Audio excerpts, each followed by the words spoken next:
ہاں جی، بڑی آسان سی بات.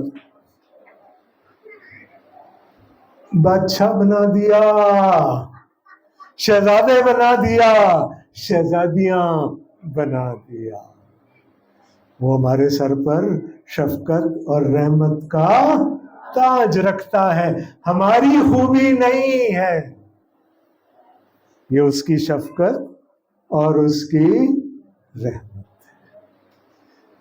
داؤد کی تھیولوجی بڑی کلیئر ہے، بالکل ٹریک پہ چلتا ہے. وہ تجھے عمر بھر اچھی اچھی چیزوں سے آسودہ کرتا ہے، تو عقاب کی مانند اثر نو جوان ہوتا. یسایہ 40:13 اور یہاں پر عقاب کا ذکر ہمیں ملتا ہے، اور دونوں جگہ یہ طاقت اور جوانی کی نشانی ہے. اب وہ کیوں کہہ رہا ہے عقاب کی طرح؟ اثر نو جوان ہوتا ہے ایک بہت پرانی مت ہے،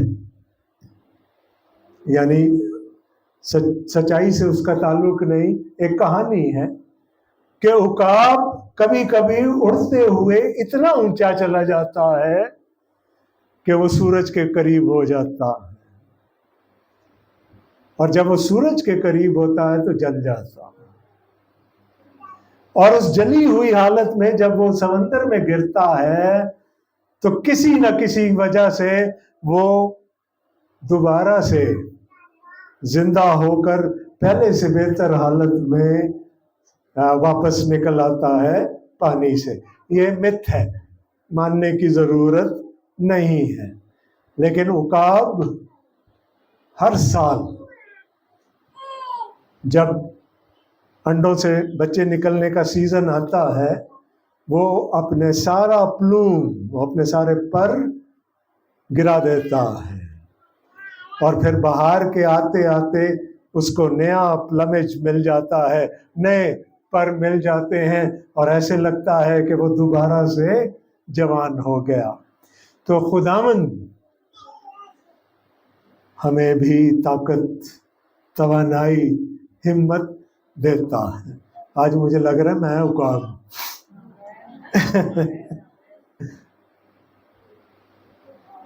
2 مہینے بعد کل شام کو میں نے تھوڑی سی ڈرائیونگ کی.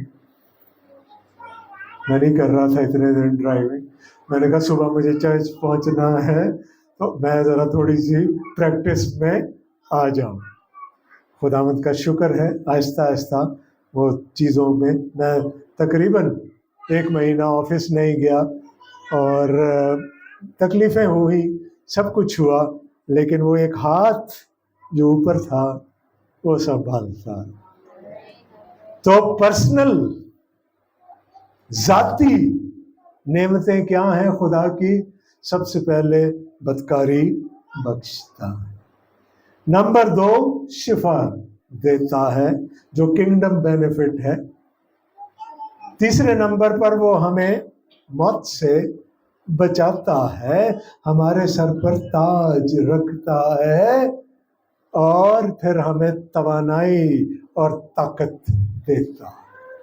داؤد کہتا ہے یہ ساری چیزیں میری ہیں، یہ میں شیئر نہیں کرتا کسی کے ساتھ. لیکن اب اس کا دھیان بدل رہا ہے، اب وہ سوچ رہا ہے اپنی قوم کے بارے میں. اور یہ قوم کون ہے؟ یہ بنی اسرائیل ہیں. یہ وہ ہیں جو خدا کے ساتھ عہد میں بندھے ہوئے لوگ ہیں. وہ کہتا ہے کہ جو خداوند کے ساتھ عہد میں بندھے ہیں ان کی نعمتیں، ان کی برکات بھی علیحدہ سے ہوتی ہیں. اور سب سے پہلے 6 آیت میں خداوند سب مظلوموں کے لیے صداقت اور عدل سے کام کرتا ہے. جب اس کے لوگ آپریشن میں جاتے ہیں، استحصال کا شکار ہوتے ہیں، خداوند ان کو راست بازی سے اور انصاف سے چھڑا لیتا ہے۔ مصر میں تکلیف اٹھا رہے ہیں نا خدا کے لوگ، کیا کہا موسیٰ سے؟ میں اترا ہوں کہ ان کو فرعون کے ہاتھ سے چھڑاؤ۔ وہی لوگ جب بابل کی اسیری میں چلے گئے تو کہتا ہے بیابان میں خداوند کے لیے شاہراہ تعمیر کرو، کیونکہ خدا آ کر اپنے لوگوں کو چھڑائے گا۔ راست بازی اور عدل کے ساتھ وہ اپنے لوگوں کو ان کی مصیبتوں میں سے نکال لیتا۔ یہ قوم کا ایکسپیرینس ہے۔ پہلا داؤد کا پرسنل ایکسپیرینس تھا، یہ خدا کی قوم کا ایکسپیرینس ہے۔ اور سب سے بڑی اجتماعی برکت کیا تھی؟ اس نے اپنی راہیں موسیٰ پر اور اپنے کام بنی اسرائیل پر ظاہر کی۔ ریولیشن آف گاڈ، خدا نے اپنے آپ کو اپنے لوگوں پر ظاہر کیا۔ کوہ سینا، موسیٰ کہتا ہے میں کیا کہوں گا، مجھے کس نے بھیجا؟ کیا جواب آیا؟ جی، یدھ ہے واو ہے، میں جو ہوں سو میں ہوں نے مجھے بھیجا۔ اپنا نام ظاہر کر دیا اپنے لوگوں پر۔ پرانے عہد نامہ میں موسیٰ کے وسیلہ سے اور نئے عہد نامہ میں اپنے بیٹے کے وسیلہ سے اس نے اپنے آپ کو ہم پر ظاہر کر دیا۔ اس سے بڑی برکت کیا کوئی اور ہو سکتی ہے کہ ہم اس زندہ قادر مطلق خدا کو جان لیں؟ کیوں جان لیں؟ اس لیے کہ اس نے اپنے آپ کو ہم پر ظاہر کر۔ اس سے بڑی برکت، ٹھیک ہے وہ چھڑاتا ہے، سب کچھ کرتا ہے، لیکن ہمارے پاس جو خدا کا مکاشفہ ہے اس سے بڑی برکت اور نہیں ہو سکتی۔ اور پھر وہ کہتا ہے خداوند رحیم اور کریم ہے، قہر کرنے میں دھیما اور شفقت میں غنی۔ میرے ساتھ دیکھیے گا خروج کی کتاب اس کا 34واں باب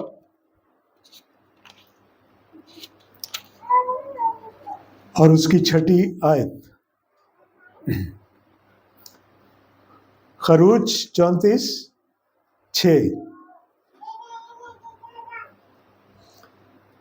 اور خداوند اس کے آگے سے یہ پکارتا ہوا گزرا، خداوند خداوند، یعنی یود ہے واو ہے، یود ہے واو ہے، خدائے رحیم اور مہربان، قہر کرنے میں دھیما اور شفقت اور وفا میں غنی۔ میرے نزدیک یہ پرانے عہد نامہ میں خدا کی ٹیگ لائن ہے، قہر کرنے میں دھیما اور شفقت اور وفا میں غنی۔ بار بار خدا اپنے لوگوں کو یہی بات یاد کراتا رہا، اور داؤد اسی بات کو اپنے الفاظ میں یہاں پر بیان کرتا ہے، خداوند رحیم اور کریم ہے، قہر کرنے میں دھیما اور شفقت میں غنی۔ اس کو یاد ہے کہ خدا نے اس طرح سے اپنے آپ کو ہم پر ظاہر کیا، اور اس سے خدا کے مکاشفہ سے بڑی اور کوئی نعمت نہیں ہو سکتی۔ پھر وہ 2 منفی چیزیں بیان کرتا،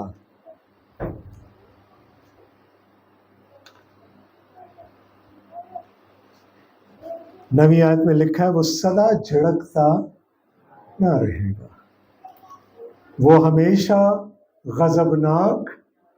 خدا نے اپنے لیے ٹائم لمٹ لگا دی کہ ہمیشہ نہیں غصہ کرنا، اڑکتی کر نہیں.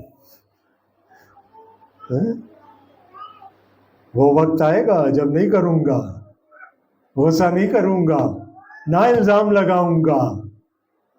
اب داؤد نبوت کر رہا ہے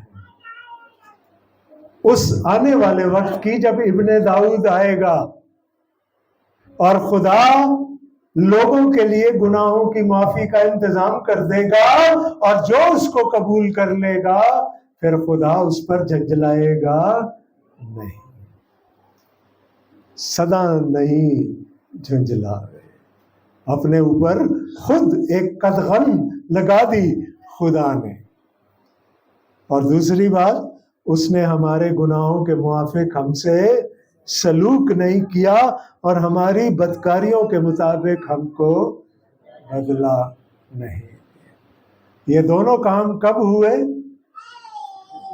جب خدا کا بیٹا، میرا اور آپ کا خداوند یسوع مسیح اس دنیا میں آیا اور اس نے ہمارے نجات کے کام کو مکمل کر دیا کوہ کلوری پر. جھنجھلائے گا خدا ہم پہ؟ نہیں. ہمارے گناہوں کے موافق بدلہ دے گا نہیں، اس لیے کہ اس نے خود انتظام کر دیا. اس نے اپنے عدل کا تقاضا بھی پورا کر دیا اور ہمیں معافی بھی دے دی. پھر وہ کہتا ہے، کتنی خوبصورت باتیں اب سامنے آ رہی ہیں. 3 باتیں وہ کرتا ہے کہ خدا کی محبت کیسی ہے، خدا کی شفقت کیسی ہے. کیونکہ جس قدر آسمان زمین سے بلند ہے اسی قدر اس کی شفقت ان پر ہے جو اس سے. اور میں ہمیشہ آپ کو کہتا ہوں کہ جب بھی کلام میں ڈرنے کا لفظ آئے تو خوفزدہ نہیں ہونا. اس کا مطلب کیا ہے؟ جو خدا پر بھروسہ رکھتے، کامل بھروسہ رکھتے ہیں. تو اس نے کہا خدا کی محبت کیسی ہے، شفقت کیسی ہے؟ جتنا زمین سے آسمان بلند. اندازہ کر سکتے ہیں اس کی محبت کا؟ داؤد شاید کر سکتا ہو، ہم تو نہیں کر سکتے. لامحدود، کوئی لمٹ نہیں ہے.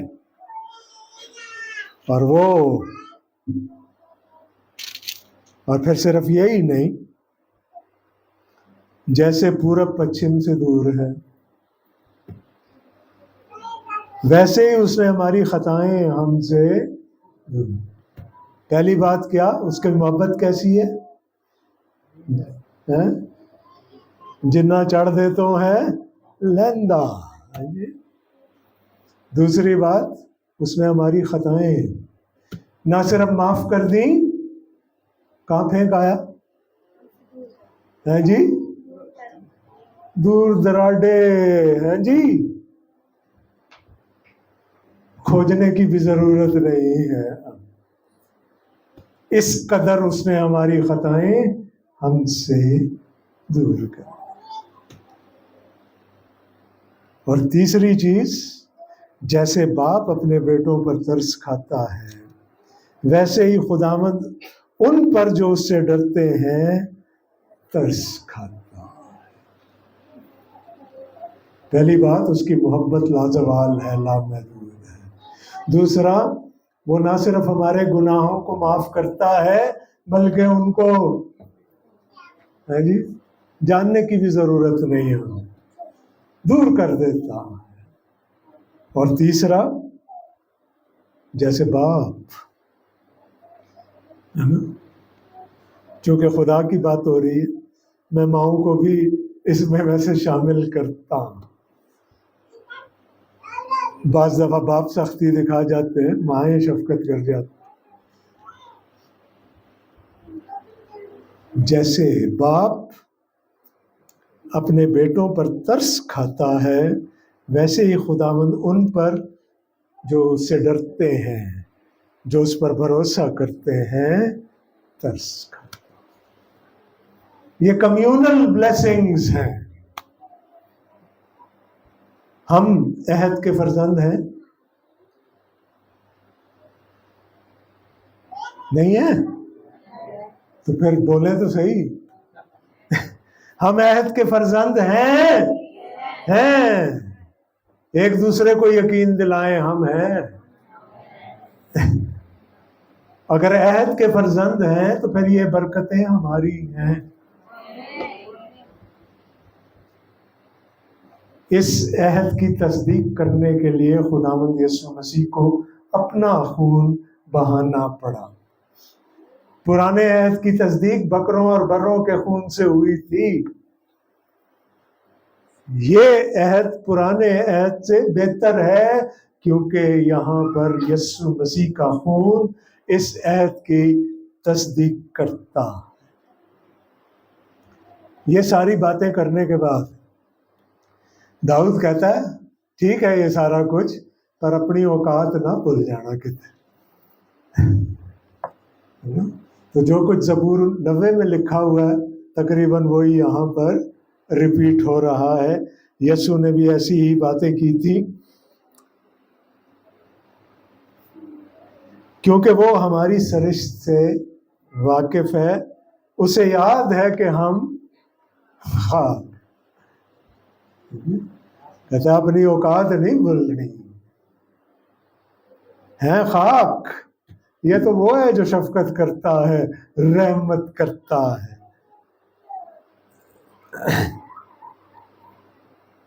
اس سے یاد ہے کہ ہم خاک ہیں. انسان کی عمر تو گھاس کی مانند ہے، وہ جنگلی پھول کی طرح کھلتا ہے کہ ہوا اس پر چلی اور وہ نہیں اور اس کی جگہ اسے پھر نہ دیکھے. کہتا یہ ہے ہماری اوقات. لیکن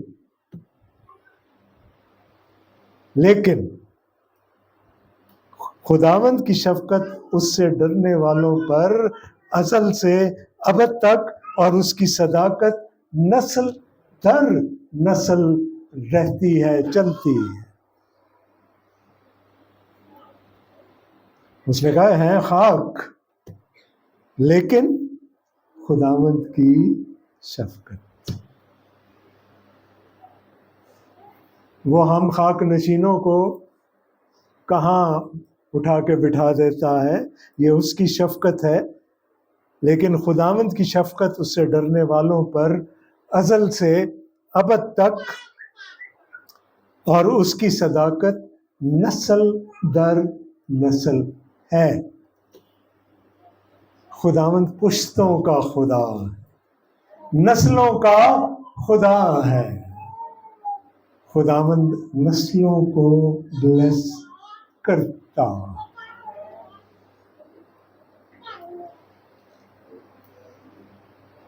اور یہ کوئی نئی بات نہیں کر رہا داؤد، آپ یہ پورے کلام میں آپ کو نظر آتا ہے. آج ہم نے زبور 100 بھی پڑھا تھا شروع میں عبادت کے، وہاں پر بھی یہی بات کہ وہ پشتوں کا خدا ہے، وہ نسلوں کو بلیس کرتا ہے. تو ہم کیا ہیں؟ خاک، گھاس. لیکن ہمیں کون سی چیز سرفراز کرتی ہے؟ خداوند کی شفقت. اور وہ شفقت کتنی ہے؟ جتنا آسمان زمین سے بلند. یہ اس کی شفقت ہے.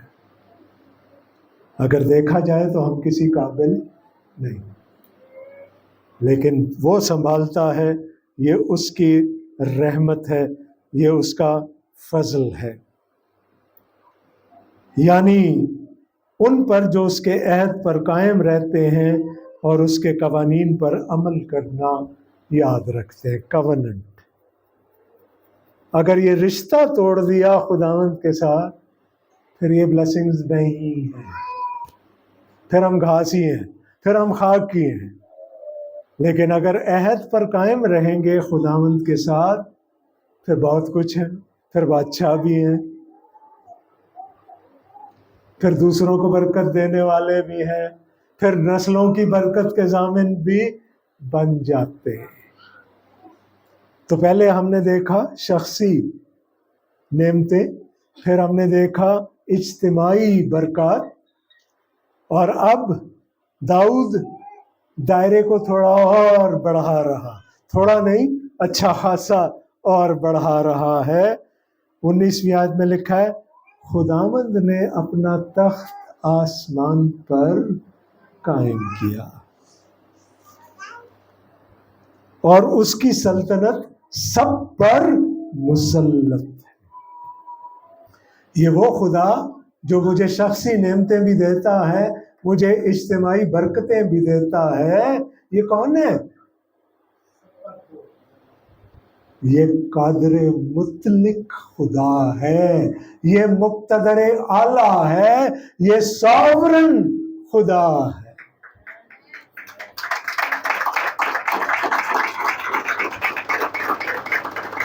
اور کیوں ساورن ہے؟ داؤد 2 وجوہات بیان کر رہا ہے۔ خداوند نے اپنا تخت آسمان پر قائم کیا، وہ باقی سب مخلوقات سے بہت بلند۔ اور دوسری بات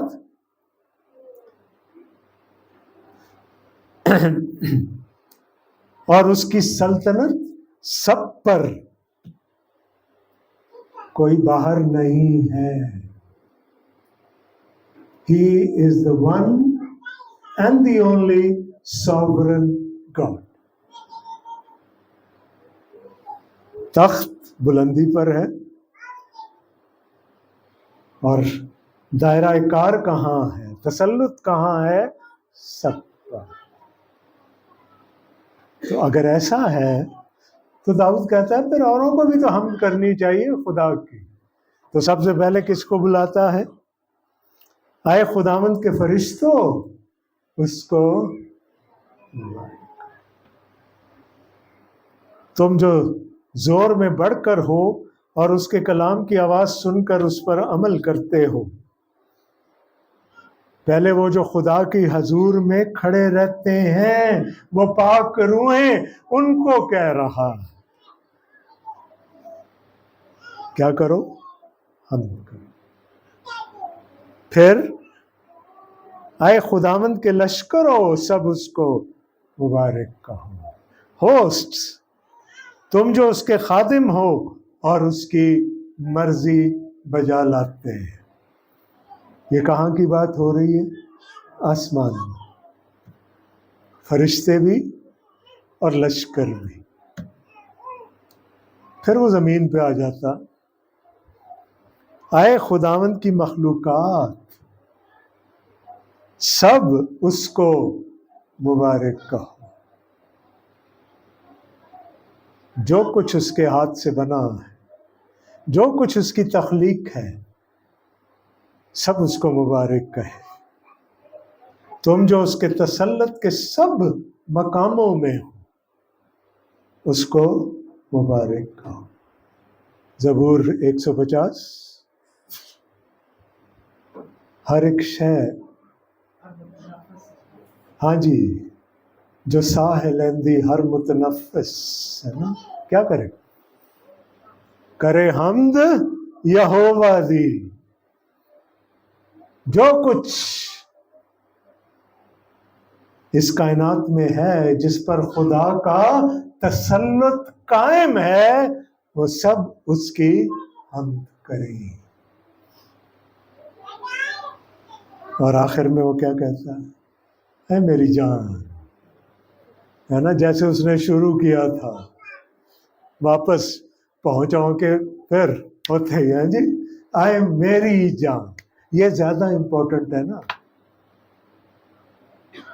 اے میری جان تو خداوند کو مبارک ہے، کیونکہ وہ قادر مطلق خدا ہے، وہ ساورن خدا ہے،